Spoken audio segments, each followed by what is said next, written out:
ছোট ভাই বিবাহ কইরা একদিন ডাক দিয়া কয়, ভাইজান আপনি আমার বয়সে বড়, কেন বিবাহ করেন না? আর কসম টসম খাইছি নাকি করবেন না? কয় না, আমি বিবাহ যে করব, কারে করব এরকম মেয়ে আমি পাই নাই। বড় ভাই বলে, আমি মেয়ে পাই না। ছোট ভাই ভাবছে বোধহয় সব গরিব সম্ভ্রান্ত পরিবারের একটা মাইয়া দরকার, সুন্দরী, ডানা কাটা ভরি, ডানা কাটা ভরি বিয়া করবে। ঠিকই ডানা কাটা ভরি আসার পরে ঘরে আইসেই কয়, তোর মায়ের ডানা ভালো না, কাট। পরক্ষণে ডাক দিয়া কয়, তোর বাবার ব্যবহার ভালো না, তোর বাবার ডানাও কাট। ওই আস্তা বোকা স্বামীটাই বলে, এখন কি করব? কয়, গ্রাম সাইডা শহরে চল, ফ্ল্যাট ভাড়া ল। মা বাবারে রাইখা ফ্ল্যাট ভাড়া লইয়া বলে, এবার তুই একদিকে কামাই করতে যা, আমি একটু পায়চারি করে আসি, বন্ধু বান্ধবের সাথে মোলাকাত করে আসি। গাধার মতো কামাই করে ঘরে আনে, ডানা কাটা পরি সব কাছাইয়া ভেতরে নিয়ে কয়, তোর চরিত্র ভালো না, তোর ডানাও কাটিয়া হিজরত করলাম। ডানা কাটা পরি কি ডানা জিন্দা রাখবো? তো কাটবে। ওই বড় ভাই বলে, এমন মেয়ে পাই না, বিয়া করব। ছোট ভাই খুঁজে একটা প্রস্তাব নিয়ে আসছে, অমুক এলাকার টাকাওয়ালা ব্যক্তির মেয়ে, রূপসী সুন্দরী, ডানা কাটা বড়ি। বড় ভাই রেগে একা, ভাই আলহামদুলিল্লাহ পাইছি জাগা মত, জাতের মাই একটা পেয়ে গেছি, টাকাওয়ালার মেয়ে। বড় ভাই ডাক দিয়া কয়, গরিবের মাইয়া বিয়া করব তো ডানা কাটা পরি আমি বিবাহ করব না। কথা কি চাও খুইলে খাও।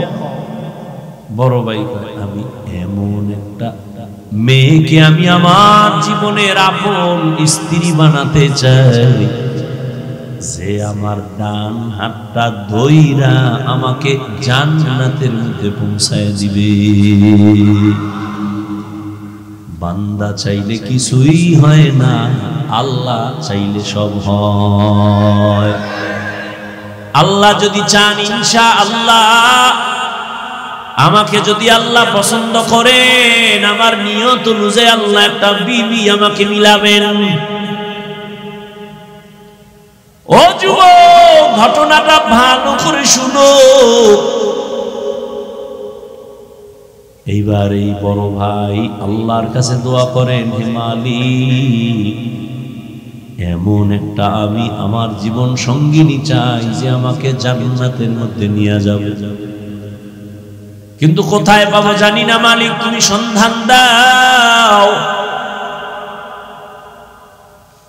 আল্লাহর বান্দা অনবরত দোয়া করে, কিন্তু পরে হঠাৎ একদিন তার এলাকার বাহিরে এলাকায় একজন আল্লাহওয়ালা আছে, বুজুর্গ ওলি। এলাকার মানুষ সবাই দোয়ার জন্য যায়। এই বড় ভাইও খবর পায়া চলে গেলেন ফজরের নামাজের সময় আল্লাহর ওলির দোয়া আনার জন্য। মসজিদে কেউ নাই, একান্তে কথা বলেন, ও ওলিয়ে কামেল, আমি আপনার নাম শুনছি, দোয়া নেওয়ার জন্য আছি। আমার জীবনে একটা বিবাহের জন্য একটা মেয়ে খুঁজি, যে আমাকে জান্নাতে নিবে, দোয়া করবেন। ঠিক এই বড় ভাই আল্লাহর ওলির সাথে যখন কথা বলতেছেন, হঠাৎ করে মসজিদের বাহির থেকে জানালা দিয়া একটা কচি মেয়ের কণ্ঠে সালাম চলে আসলো।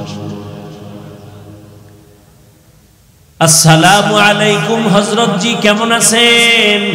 কে তুমি? বলে, আমি এলাকার এক গরিব ফ্যামিলির কন্যা সন্তান, দোয়ার জন্য আসছি। ও মা, তোমার বয়স কত? বলে, এত, বিবাহ হয়েছে কি? কয় না, কেন হয় না? বলে, জমিনে আমি স্বামী পাই না। কেমন স্বামী চাও?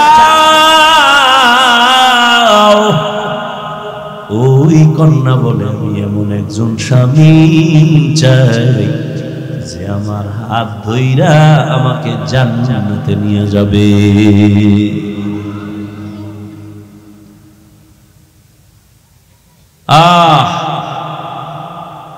পুরুষটাই বলে এমন একজন বউ চাই যে বউ আমার হাত ধরে জান্নাতে নিবে।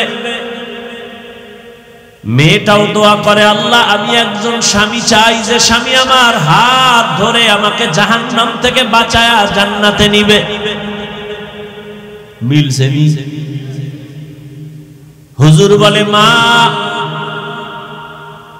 আমি যদি প্রস্তাব দেই মানবানি? বলে, আমি জীবনটাকে ধন্য মনে করব, আপনার প্রস্তাব আমি প্রত্যাখ্যান করব না। এবার হুজুর প্রস্তাব দিলে নেই, ভাইয়ের সাথে ওই মেয়ের বিবাহের বন্ধন হয়ে গেল।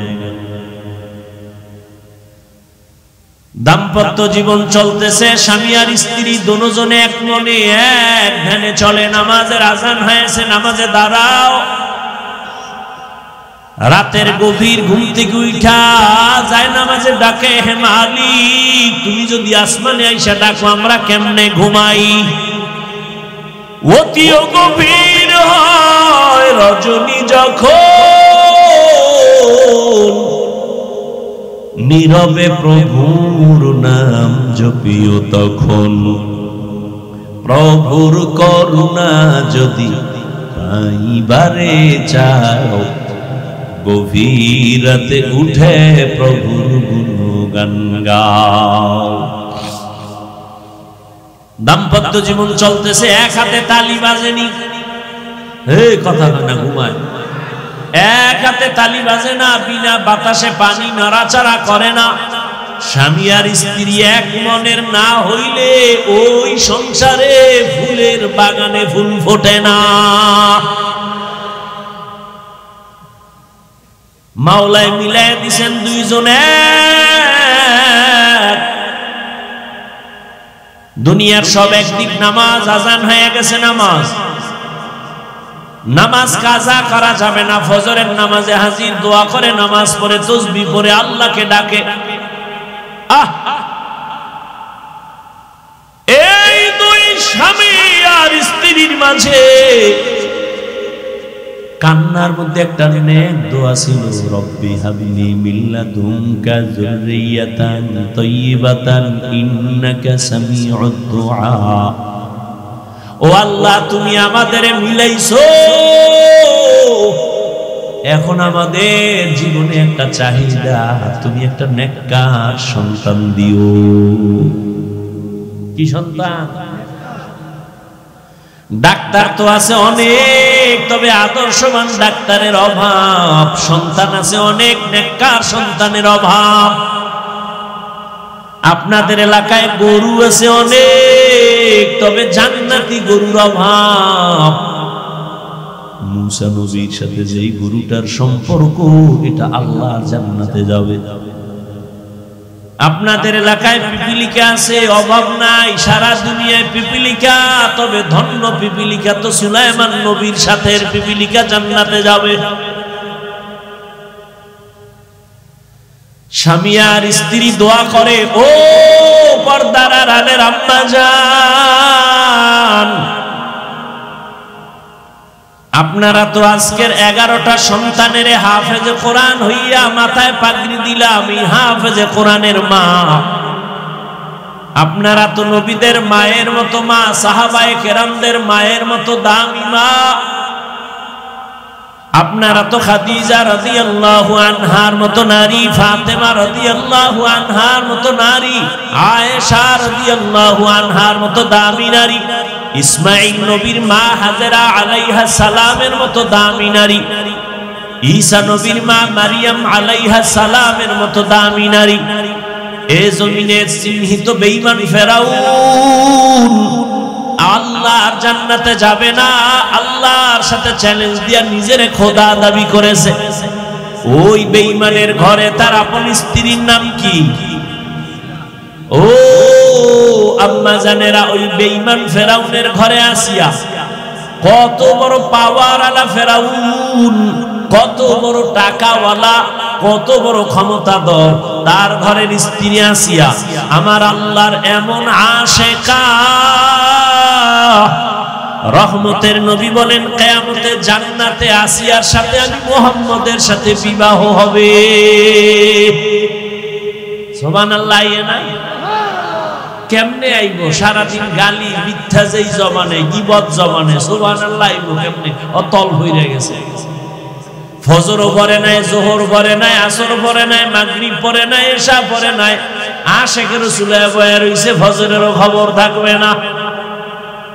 আশেকের রাসূল তোমরা গাঞ্জা খাইয়া দাড়ি খাইটা নামাজ বাদ দিয়া আশেক হইলে ভণ্ডকে আমরা।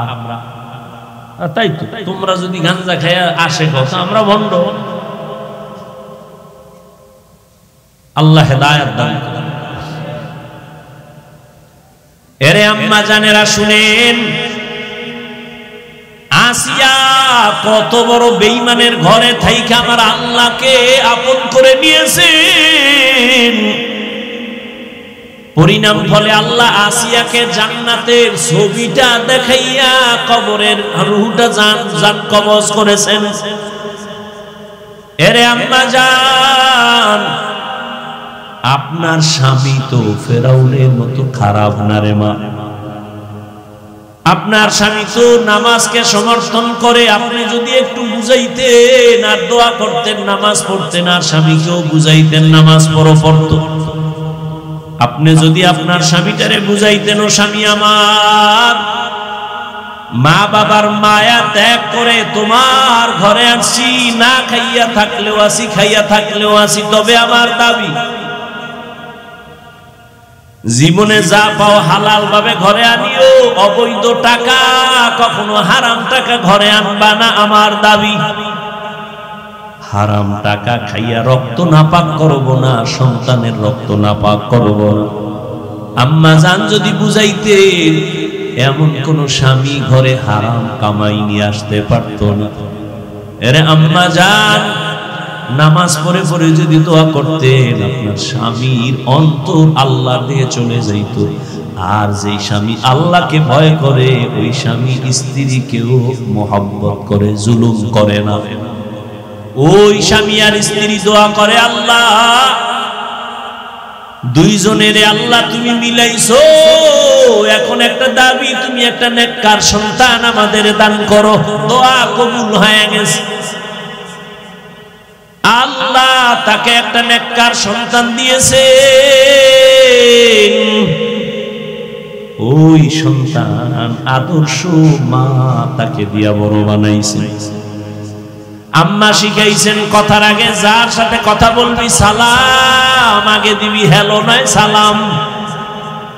মুরব্বী দেখলে দোয়া নিবি, আলেম দেখলে দোয়া নিবি। কোনদিন চোখ তাকায় কথা বলবি না, বেয়াদবি করবি না। এভাবে মা এমন ভাবে সন্তানটারে গড়াইছেন, আমার আল্লাহ সন্তানের উপরে বড় খুশি হয়ে গেছে।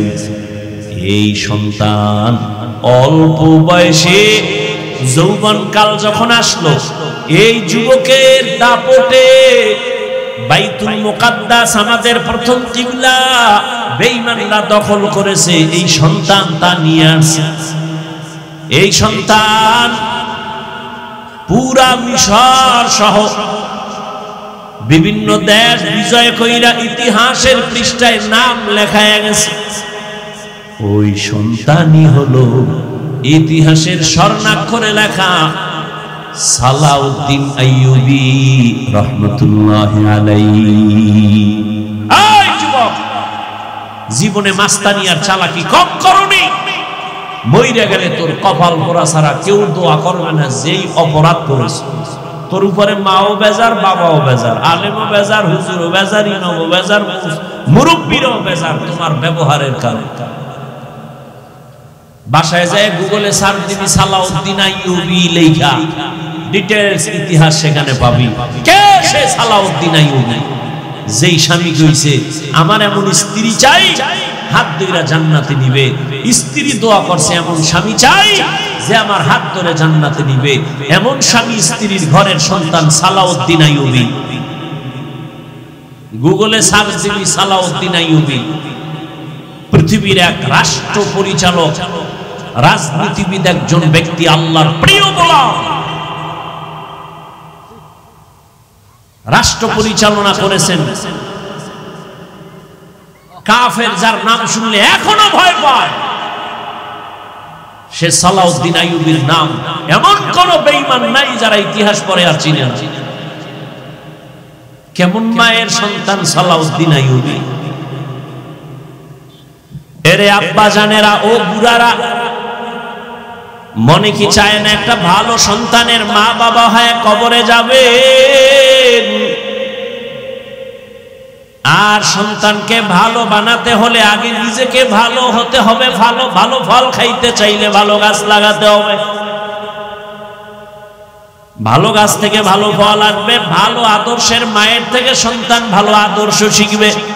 স্বামী আর স্ত্রী দুইজনে ঝগড়া করে, গালাগালি করে, মাঝখানে সন্তান দেখে আর শিখে। এরম মা বাপ নাই? অভাব। ও নবীর আশিক ও যুবক, হেদায়েতের মালিক আমার আল্লাহ। স্কুলে পড়ো, কলেজে পড়ো, চাকরি করো, ব্যবসা করো, তবে অন্তর থেকে পিছনের গুনাহ থেকে তওবা করো আর আল্লাহকে মনে মনে বলো, আল্লাহ জীবনে তো নবীরে কষ্ট কম দেই নাই। যেই নবীর জন্য পিপিলিকা পাগল, যেই নবীর মোহাব্বতের জন্য গর্তের সাপ পাগল, বনের হরিণ পাগল, আমি মানুষ হইয়া কেন একটু নবীর আশিক হতে পারি? মদিনাতুল মুনাওয়ারায় দীর্ঘ 70 বছর রহমতের নবীর একজন আশিক ইমাম মালিক মদিনায় থাকে, কিন্তু জুতা পায়ে পড়ে না, বেয়াদবি হবে। আর ইমাম মালিক 70 বছর পর্যন্ত মদিনায় ছিলেন, জুতা পরে না। রসুলের মোহাব্বত, নবীর কদম কোথায় পড়েছে, আমি কোথায় জুতা লাগাবো? মদিনা যাইতে পারলাম না, মদিনা দেখতে পারলাম না, মদিনা যাইতে পারলাম না।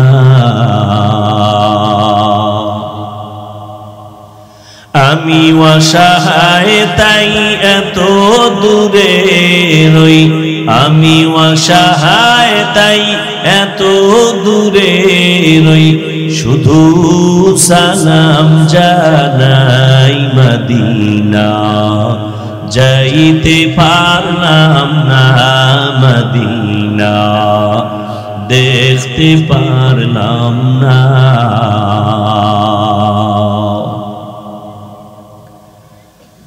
মদিনা নাম কত সুন্দর,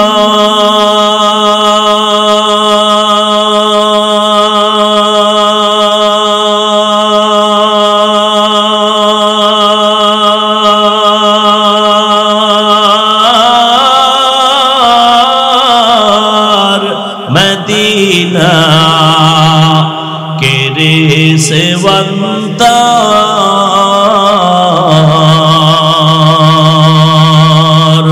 পাখির নাই ডানা থাকলে, পাখির নাই ডানা থাকলে যেতাম মদিনায়, মদিনা যাইতে পারলাম না, মদিনা দেখতে পারলাম না, মদিনা যাইতে পারলাম না। আমি অসহায় তাই এত দূরে রই, আমি অসহায় তাই এত দূরে রই, শুধু সালাম জানাই মদিনা যাইতে পারলাম না, মদিনা দেখতে পারলাম না। আরো বেরে পুবাল হাওয়া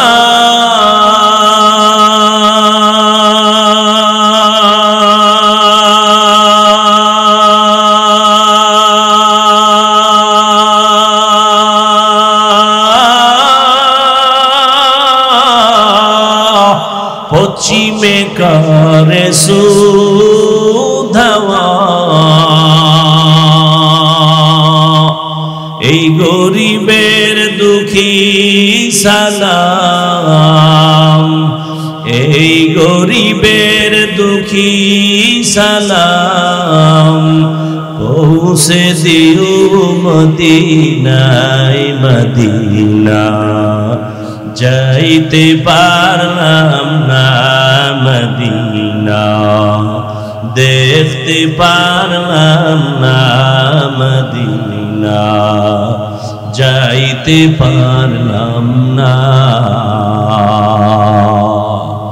এরে নবীর আশিক যদি আল্লাহর কসম করে বলে গেলাম সুন্নতের আমল করো আর ঘুমের আগে বিছানায় ওযু করিয়া যদি 300 বার দরুদ পড়ে ঘুমাও, ডান কাতে ঘুমাও, কিবলার দিকে চেহারাটা ফিরাইয়া ওযুর সাথে ঘুমাও, দরুদ পড়ো, আল্লাহর উপরে ভরসা করেছি রে যুবক, ঘুমের ঘরেই আমার রাসূলের সাথে মুলাকাত হয়ে যাবে। ও আল্লাহর বান্দারা, কেমন নবীর আশিক হইলা যে নবীরে ঘুমের ঘরে এখনো দেখার মতো তোমার কপাল হলো না। বুঝা গেল তোমার ইশক এখনো পরিপূর্ণ হয় নাই, তোমার জবানে দাবি আছে, কাজের বেলায় নাই। এখনো সময় আছে, তওবা করে নাও, মনে মনে আল্লাহকে ডাকো আর বলো, হে আল্লাহ, জীবনে তো শয়তানের ধোকায় পড়ে গুনাহ কম করি নাই, নামাজ ছাড়লাম, দাড়ি কাটলাম, বেপরদায় চললাম, আজকে থেকে তওবার নিয়ত করে ফেললাম, আর নামাজ ছাড়বো না, দাড়ি কাটবো না, বেপরদায় চলবো না, মা বাবার দোয়া নিয়ে চলবো, বেয়াদবি করবো না, শিক্ষকের দোয়া নিয়ে, মুরব্বীদের দোয়া নিয়ে চলবো, বেয়াদবি করবো না, উলামায়ে কেরামের পরামর্শ নিয়ে চলবো, আর কোনোদিন অন্যায় করবো না। ও আমার মা বোনেরা, স্বামীর মাল হেফাজত করেন, নামাজ পড়েন, পর্দা করেন, মোবাইলের সময় নষ্ট করিয়েন না। ও বৃদ্ধ বাবাজিরা, আপনার মতো কত বুড়ারা মসজিদে গিয়া নামাজ পড়ে, আপনি কেন পারবেন না? তওবা করেন আর অন্তর ঘুরে আল্লাহকে বলেন, আল্লাহ আর গুনাহ করব না, নামাজ ছাড়বো না, দাড়ি কাটবো না, বেপরদায় চলবো না। তওবা করার মতো যদি যুবক বাবা অন্তর তৈরি হয়, মুনাফিকি না থাকে, আল্লাহর আযাবের ভয় যদি অন্তরে থাকে, ও যুবক, আমরা টুপিদারির কারণে আমরা না খাইয়া মরি না, সম্মান কমে নাই, এখনো সময় আছে, তওবা করে নাও। আল্লাহর আযাব বড় কঠিন, দুনিয়ার গরম সহ্য করা যায় না, গুনাহগারের জন্য জাহান্নামের আগুন কেমনে সহ্য করবা? দুনিয়াতে একটা মশার কামড় সইতে পারো না, গুনাহগারের কবরে আযাব, হাসরে আযাব কেমনে সহ্য করবা? তওবা করো। রিজিকের মালিক আল্লাহ, হায়াতের মালিক আল্লাহ, ইজ্জতের মালিক আল্লাহ। আর নামাজ ছাড়বা না, বেপরদায় চলবা না, আর দাড়ি কাটবা না, মা বাবা মুরব্বীদের দোয়া নিয়া, উলামায়ে কেরামের পরামর্শ নিয়া নবীর তরিকা মেনে চলবা। তওবা করার মতো যদি কারো অন্তর তৈরি হয়ে থাকে, মুনাফিকি না থাকে, যাদের নিয়তটা খাঁটি আছে, তারা দুটো হাত আল্লাহকে দেখায়া দেন, আয় আল্লাহ আমাদের হাত কবুল করেন, তওবা কবুল করে নেন, তওবার উপরে মজবুত হইয়া চলার মতো তৌফিক দান করেন, আমিন। আলহামদুলিল্লাহি রাব্বিল আলামিন, ওয়াসসালাতু ওয়াসসালামু আলা সাইয়্যিদিল আমবিয়াই ওয়াল মুরসালিন ওয়া আলা আলিহি ওয়া আসহাবিহি আজমাইন। ইয়া আরহামার রাহিমিন, ইয়া আরহামার রাহিমিন, ইয়া আরহামার রাহিমিন। রব্বিরহামহুমা কামা রব্বায়ানি সগীরা। আল্লাহুম্মা ইন্নাকা আফুউন কারীম তুহিব্বুল আফওয়া ফা'ফু আন্না। ও দয়ার মালিক, গভীর রাত মানুষের বাড়ির দরজা বন্ধ হয়ে গেছে, আপনার রহমতের দরজা বন্ধ নাই। ও আল্লাহ, কত উলামায়ে কেরাম, কত মুরব্বী হাজী সাহেব, কত ব্যবসায়ী চাকরিজীবী, কত যুবক, কত ছাত্র ভাই পর্দার আড়ালে কত মা বোনেরা হাত তুলেছি, আমরা গুনাহগার, শয়তানের ধোকায় পড়ে গুনাহ করেছি। আজ আবার তওবার নিয়ত করেছি, আর গুনাহ করব না, আর নাফরমানি করব না, আর দাড়ি কাটবো না, নামাজ ছাড়বো না, বেপরদায় চলবো না, মা বাবার সাথে বেয়াদবি করব না, উলামায়ে কেরামের পরামর্শ নিয়া নবীর তরিকা মেনে চলবো, মুরব্বী শিক্ষক তাদের দোয়া নিয়ে চলবো। আয় আল্লাহ আমাদের তওবা কবুল করে নেন, মজবুত হইয়া চলার তৌফিক দান করেন। আয় আল্লাহ মাহফিল কবুল করে নেন। আয়োজনকারী বক্তার বয়ান ভালো হওয়া না হওয়া সব নির্ভর করে শ্রোতাদের অন্তরের মহব্বত আর আকর্ষণের উপর। মানে আপনাদের অন্তরের মহব্বত কেমন আর আকর্ষণ কেমন জানি না, বয়ানে প্রমাণ হবে। কারণ আমি বাসার থেকে নির্দিষ্ট করে আসি নাই যে আজকে এখানে এই বয়ানটা করব। রাস্তায় ইফতারি করছি, বাসায় এসে মাগরিবের শেষ টাইমে মাগরিব পড়ে আবার এদিকে দৌড়। সবাই রাসূলের আশিক, সাফার জন্য চেহারা দিয়ে তাকাইলে মনে হয় রাসূলের সাথে বহুদিন ধরে ঝগড়া। নবী কয় টুপি কর, পর কয় বয়স হয় নাই। নবী বলে দাড়ি লম্বা কর, কয় আমি বিয়ে করি নাই। তাহলে কি আশিক না দুশমন? রাসূল সপ্তাহের সোমবার বৃহস্পতিবার রোজা রাখতেন, ও আশিক তুমি রাখো না কেন? খালি খাইতেই খাও, গরুর মতো হাঁটো আর ছাটো।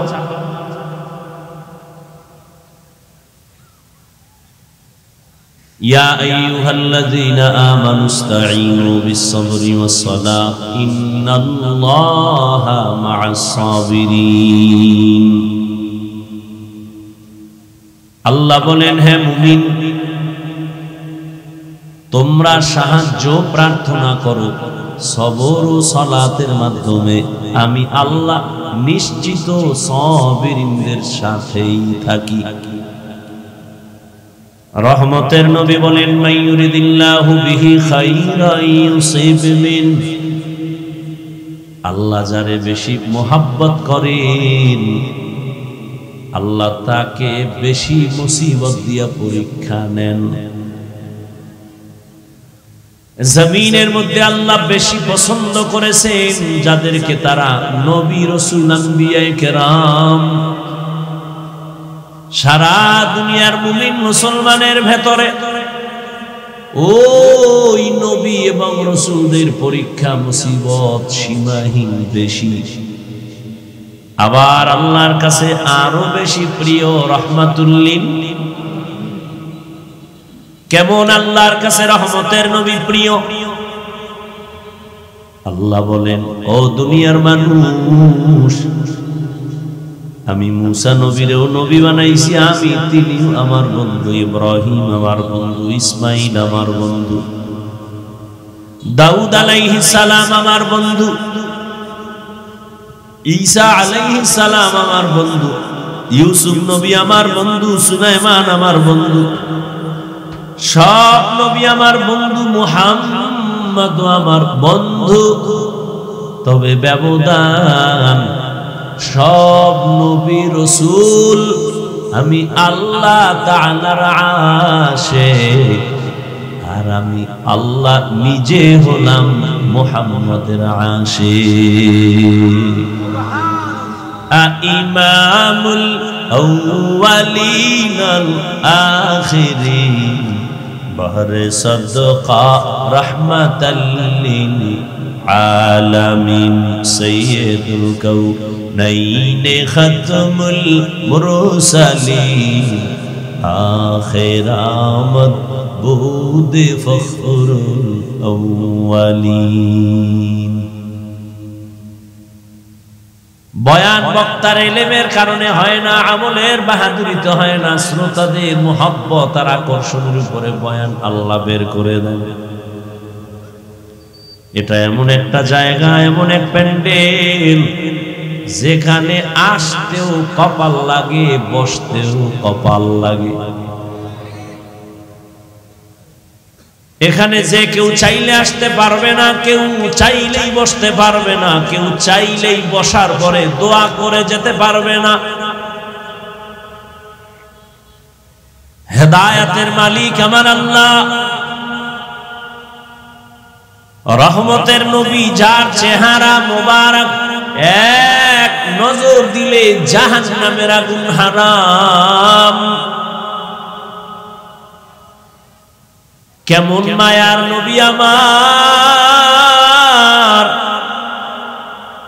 যে নবীর চেহারা মোবারকে এক নজর দিলে এক সপ্তাহের পেটের ক্ষুধা মিটে যায়, নিবারণ হয়ে যায়। কিন্তু কেমন কপাল, ওই রহমতের নবীকে কাছে থেকে তাকায়া তাকায়া দেখলো 13 বছর। রহমতের নবীর শ্রুতি মধুর কণ্ঠে বয়ান শুনলো কানে লাগায়া 13 বছর। কিন্তু কপাল বড় খারাপ, কালেমা জবানে পড়ে নাই। এমন পোড়া কপাল্লার নাম জানেননি? হ্যাঁ, এর নাম কপাল। 13টা বছর নবীজিকে দেখলো, 13 বছর নবীর বয়ান শুনলো, কালেমা কপালে আসে নাই। অন্যদিকে 27 বছরের একটা যুবক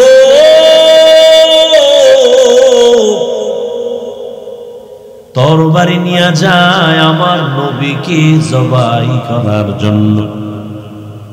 রহমতের নবীর চেহারা দেখে তরবারি ফালায় কয়, রহমতের নবী আমারে কল্লাটা তরবারি দিয়া কেটে দেন, তবে কল্লা কাটার আগে আমাকে কালেমা রশি গলায় পড়ায়া দেন।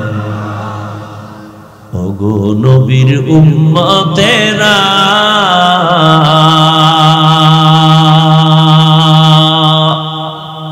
হয়ে আজি দিশাহারা,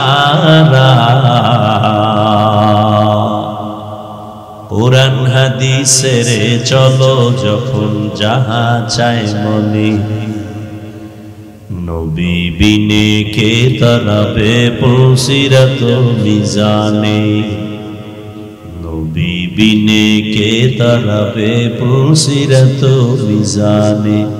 চলো চলো চলো মুমিন চলো নবীর সন্ধানে, নবী বিনে কে তরাবে পুসিরাত মিজানে, নবী বিনে কে তরাবে পুসিরাত মিজানে। খারাপ লাগে? উম্মতের কান্ডারি নবী,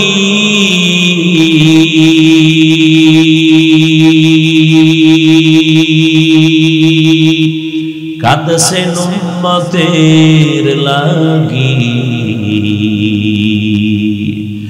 এখনো কাঁদেন নবীজি শুয়ে মদিনার পানে, নবী বিনে কে তরাবে পুসিরাত মিজানে, নবী বিনে কে তরাবে পুসিরাত মিজানে। এ আমার কলিজার যুবক বাবারা, কেমন একজন নবী পেয়েছো, দুঃখ বুঝলি না, নবীরে চিনলি না। যে নবীকে একটা নজর দেখার জন্য বহু বছর পর্যন্ত পাহাড়ের গুহা একটা সাপ অপেক্ষা করতেছে, নবীকে দেখবে এক নজর। কেমন নবীর আশিক, গর্তের একটা পিপিলিকা বলেন হে মালিক,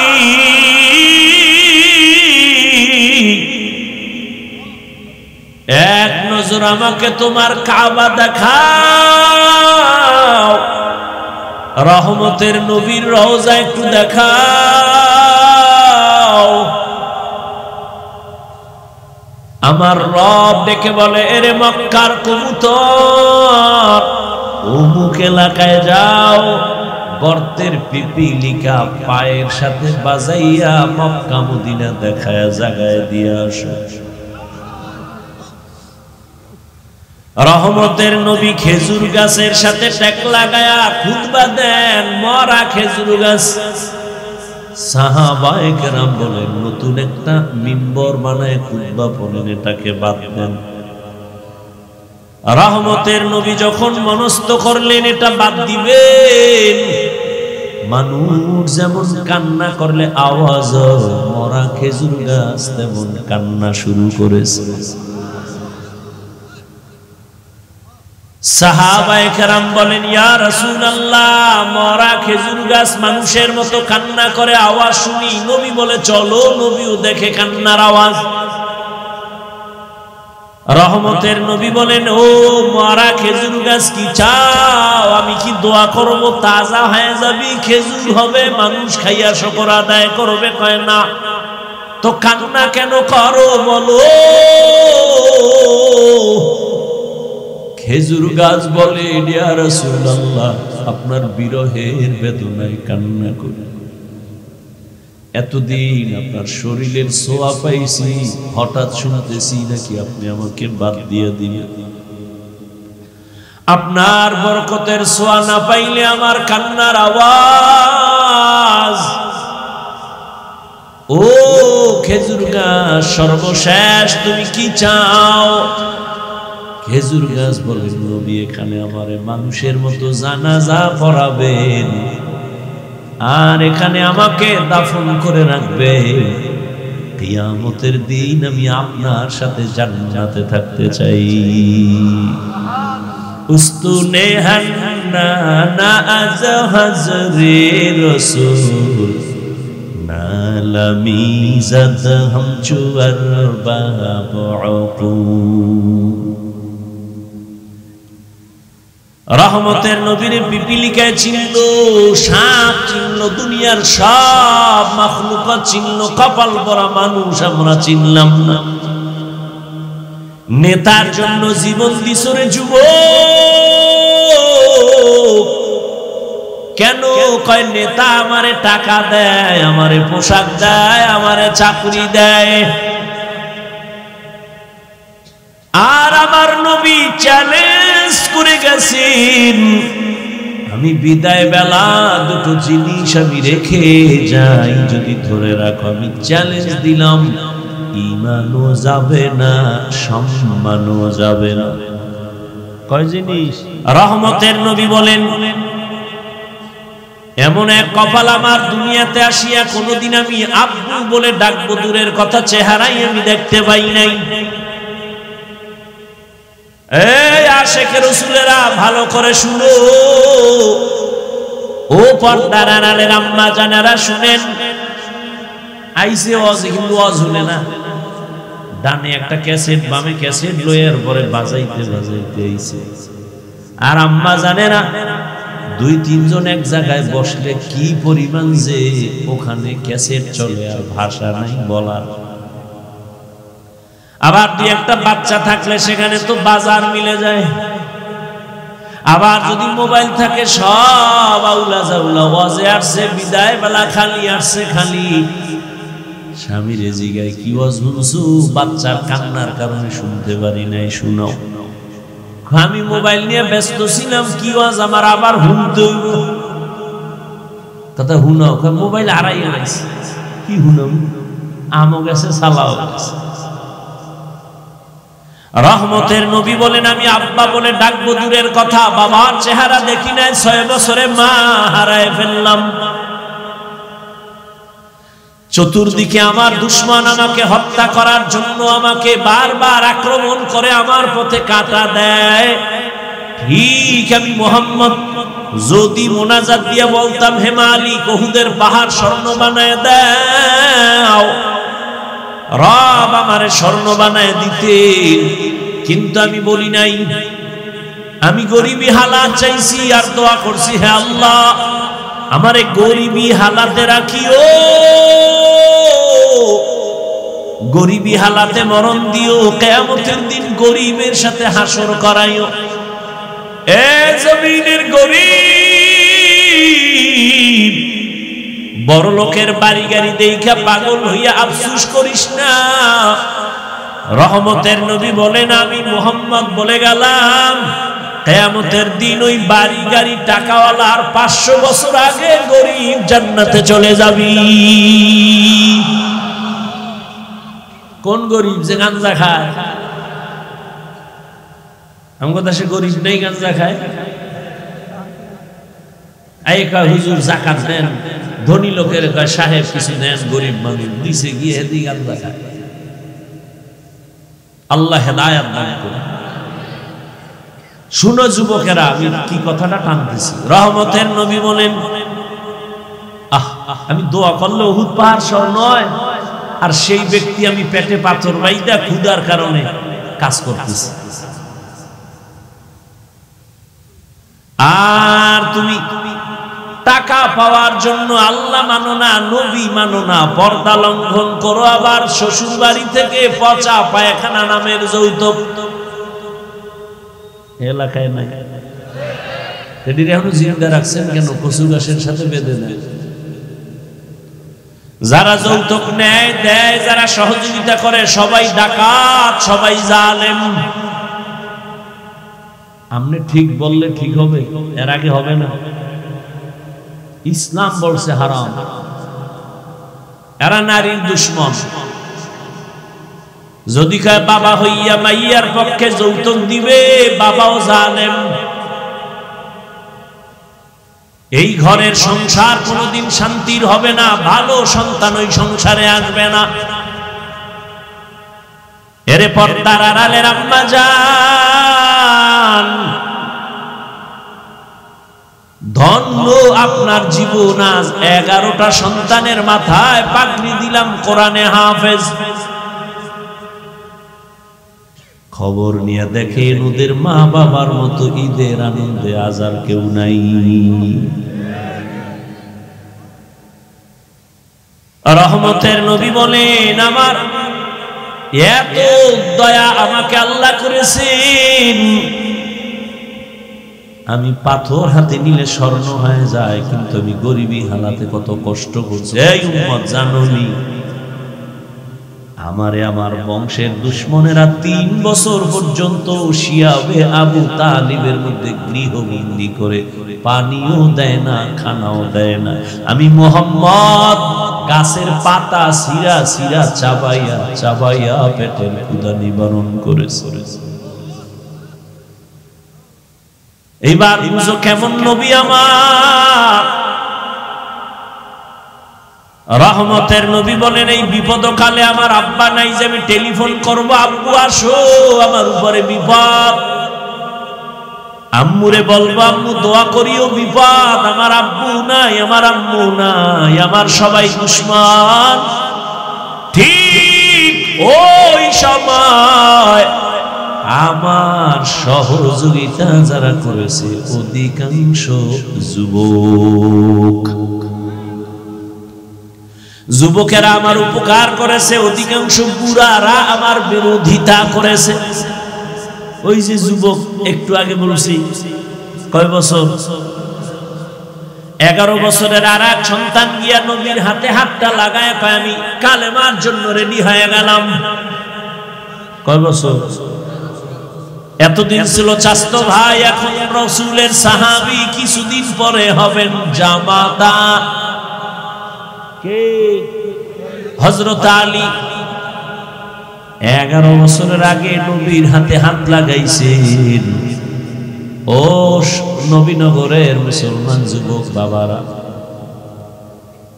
তোমার বয়স মাত্র 25 থেকে 30-এর কোঠায়। বলো তুমি আমার রাসূলের আদর্শের কি উপকার করেছো? একজন যুবক দাঁড়িয়ে রাখছে, বলছনি আলহামদুলিল্লাহ ভালো কাজ করেছো, আমি পারি না, দোয়া করিস, আমিও রাখবো। এটাও যদি বলতে পারতি কপাল খুলতো, কিন্তু পারো না। উল্টা ধাক্কা দিয়ে বলছো তোর বয়স কত? কয় এত। এত তাড়াতাড়ি বুজুর্গ? একটা ধাক্কা দিয়ে দিয়েছে, যুবকের মনটা খারাপ হয়ে গেছে। রহমতের নবী বলেন, যুবক আমার উপকার করেছে, বুড়ারা বিরোধিতা করেছে। বরং আমি বলবো, স্কুলে পড়ো আলহামদুলিল্লাহ, কলেজে পড়ো আলহামদুলিল্লাহ, ডাক্তার হও, ইঞ্জিনিয়ার হও, প্রফেসর হও, চাকরি করো, ব্যবসা করো, আর ওখানে থাইকা ফিকির করো এখানে থাইকাই কেমনে জান্নাতে যাব। তোমার মতো যুবক তাকায় দেখো, স্কুলে পড়ে, কলেজে পড়ে, জীবনে মাদ্রাসায় পড়ে নাই, 5 ওয়াক্ত নামাজিও নাই, অশেষ তোমার জন্য। তোমার কপালে তুমি এবার বাড়ি মারো আর কও তোমার কপালে তো খারাপ কেন, তুমি পারো না। তোমার মতো যুবক তাকায় দেখো, রাস্তায় গাড়ি চালায়, আজান হয়, নামাজে দাঁড়ায় যায়, তুমি কেন পারো না? তোমার মতো যুবক র্যাব, আর্মি, পুলিশ, বিডিআরের চাকরি করে, 5 বেলার নামাজি নাই। আল্লাহ কুত্তারে বিবেক দেয় নাই, মানুষের দিছে, একটু চিন্তা করে যুবক তুমি কেন পারো না? সারা জীবন ওয়াজ শুনে লাভ কি যদি আমলের খাতা শূন্য হয়? তোমার মতো যুবক প্রফেসর, ডাক্তার, ইঞ্জিনিয়ার, 5 ওয়াক্ত নামাজি দাড়িওয়ালা আসেনি। বিবেকটাকে প্রশ্ন করো তুমি কেন পারো না রে বাবা? তোমার মতো যুবক রাস্তায় গাড়ি চালায়, নদীতে মাছ ধরে, নামাজ পড়ে, জমিনে কৃষিকাজ করে, গামছা বিছায় নামাজ পড়ে, ছাড়ে না। বালিশে মাথা লাগাইয়া চিন্তা করিও তুমি কেন পারো না? তুমি কি আরো 50 বছর বাঁচবা গ্যারান্টি? এমন একটা দিন নাই যুবকের লাশ আর লাশ, করোনায় যুবকের লাশ, ডেঙ্গুর মধ্যে হসপিটালে যুবকের লাশ, বাসের নিচে যুবকের লাশ, পানির মধ্যে যুবকের লাশ, ঘরের ঘুমের বিছানায় যুবকের লাশ। মরণের মধ্যে শুধু যুবক যুবক যুবক মরে। বাইক নিয়ে বের হইছে আম্মু, বাজারে যাই রসুল্লাবাদ, আধা ঘন্টা পরে বন্ধুর সাথে মোলাকাত করে আসবো। 2 ঘন্টা পরে টেলিফোন আসছে, এই টেলিফোনওয়ালাকে? কয় টেলিফোনওয়ালার মা। তোমার স্বামী কোথায়? কই আছে? কয় যাও। স্বামীরে কয় এই মোবাইল তোমার ছেলের নি? কয় হ্যাঁ। কয় তাড়াতাড়ি লাশটা নিয়ে যাও। আজ তুমি সুস্থ বসে আছো, কালকে এই সময় তুমি সুস্থ থাকবা, বেঁচে থাকবা গ্যারান্টি? কিসের বাহাদুরি? ও যুবক, ডাক্তার হও, ইঞ্জিনিয়ার হও, প্রফেসর হও, চাকরিজীবী হও, ব্যবসায়ী হও, তবে আমার একটা দাবি, ও পর্দার আড়ালের আম্মা জানেরা, ও বৃদ্ধ বাবাজিরা, আমার দাবি একটা, সন্তানটারে ডাক্তার বানাবেন, ইঞ্জিনিয়ার বানাবেন, চাকরিজীবী বানাবেন, ব্যবসায়ী বানাবেন, প্রফেসর বানাবেন, তবে আমার এক দাবি, বেয়াদব বানাবেন না। কয় কেমন? সন্তান মা বাবার সাথে বেয়াদবি করলে মরার আগে ধ্বংস। সন্তান শিক্ষকের সাথে বেয়াদবি করলে মরার আগে পঙ্গু হয়ে যাবে। এই বেটা লিখে রাখ, গাঞ্জা খায়া বই নাই চেয়ারে, লেখা রাখ, যা বলে যাই। সন্তান যদি ওলামায়ে কেরামের সাথে বেয়াদবি করে মরার আগে বিছানায় পড়ে থাকবে, কাঁদবে, চোখের পানি মোছার কাউকে পাবে না। ডাক্তার হইয়া ওই ডাক্তার হইস না যে তাসলিমার মতো জুতা খায়া পালাবি, এমন ডাক্তারে জাতি চায় না। আদর্শবান ডাক্তার চায়, ডাকাত চায় না। এদেশের মানুষ ভালো প্রফেসর চায়, তবে ঢাকা কলেজের নাস্তিক প্রফেসর আহমদ শরীফের মতো নাস্তিক চায় না। ডাক্তার হয়ে যদি জুতা খাও তো ডাক্তার হয়ে লাভ কি? আদর্শবান ডাক্তার হও, মইরা গেলে তোমার নামে ইতিহাস লেখা হবে। কবি নজরুলের মতো মানুষ মাথায় নিয়ে স্মরণ করবে। এটা কি সম্ভব না? হ্যাঁ, সারা রাত আকাম কর মোবাইলে সম্ভব। সারা রাত মোবাইল নিয়ে কবিরা গুনাহ, কবিরা গুনাহ, কবিরা গুনাহ করে করে চেহারাটা নষ্ট করেছো। তোর তো চক্ষুই নাই, দেখবি কেমনে তোর চেহারা নষ্ট? যার কলবের চক্ষু খোলা, তারা তাকাইয়া দেখতে পায় তোর রাতের অন্যায়ের ছাপ চেহারায় লেগে আছে। 40 বছর পর্যন্ত তোর চেহারা নষ্ট হবে না। কয় বছর? যা বলি লিখে রাখ, কাগজ কলম লয়ে ববি। 40 বছর পর্যন্ত তোর চেহারা নষ্ট হবে না, কোনো মেডিসিন লাগানো লাগবে না। কিন্তু 25 বছর থেকে 30-এর মধ্যে বল তোর চেহারায় কেন নূর নাই?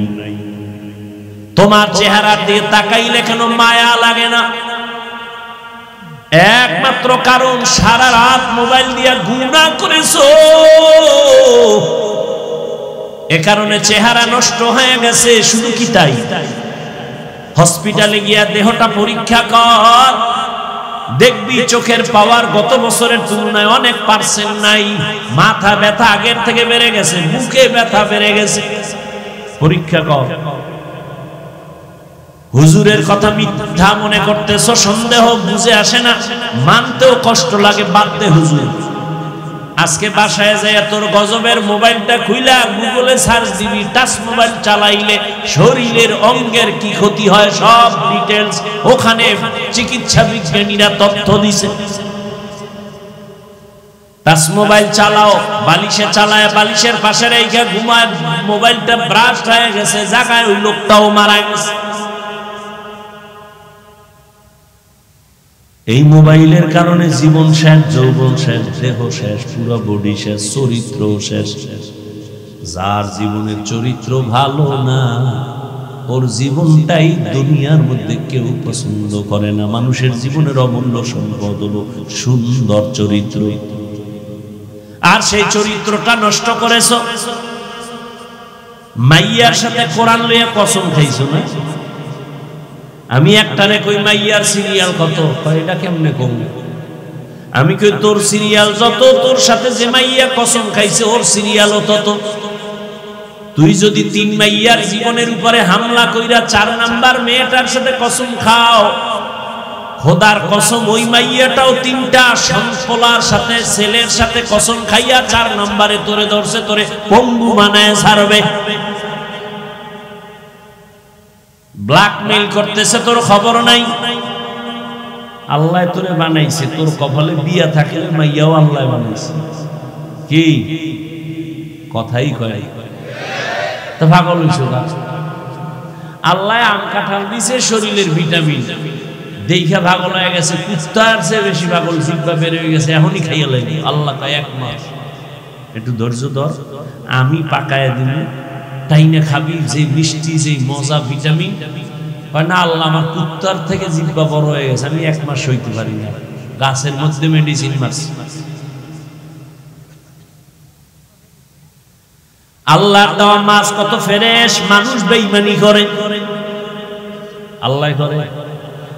গাছের ফল কত ফ্রেশ, মানুষ বেঈমানি করে এটা ক্ষতিকারক বানায় ফেলছে। তেল কিনবেন আল্লাহর দেওয়া কত সুন্দর, মানুষ ভেজাল বাড়ায় কেন? এজন্য আল্লাহ কয় ইন্নাল ইনসানা লিরাব্বিহি লাকানুদ, মানুষ বড় নিমখারাম। আল্লাহর দেওয়া নিয়ামত এটা নিজে প্রসেসিং করে এটারে গজব বানায় দিছে। এই দোকানওয়ালা, তুমি পেঁয়াজি বানাও, তুমি রুটি বানাও, তুমি পরোটা বানাও, 1 টাকা যদি বেশি নিতে চাও, পাবলিক দিয়া খাওয়ার লোক আছে, পাবলিক তো গরিব না। তুমি 1 টাকা বেশি চাইলেও তো দিবে, কিন্তু 6 দিন আগের তেল দিয়া কেন নষ্ট বানায় পাকাও? 2 নাম্বারই করো, অরিজিনাল গোশত বিক্রি করো, 10 টাকা বাড়ায় নাও, পাবলিক দিবে। 2 নাম্বারই কেন করো? কয় চরিত্রই 2 নাম্বার হয়ে গেছে। আল্লাহ হেদায়েত দান করেন।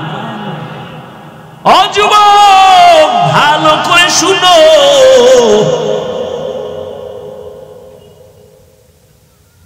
আল্লাহর এক বান্দা, আমি বয়ান লইছি, একদিক যাইতেছে আর একদিক যাইতেছে, আমিও যাইতেছি, কারণ আমি আল্লাহর উপরে ভরসা করে বয়ান করি। শুরুতেই বলছি আপনাদের মহব্বতের উপরে বয়ান হবে, হয়তো এই কথাগুলো আপনাদের এখানে দরকার আছে বিদে আল্লাহ আমাকে বলাইতেছে, আমি তার মুখস্থ ফিরে আসি না যে এই কথা বলবো। যেহেতু যাইতেছে আমিও যাই। আল্লাহর এক বান্দা দীর্ঘদিন বিবাহ করে না, যুবক তার ছোট ভাই বিয়া করে ফেলেছে।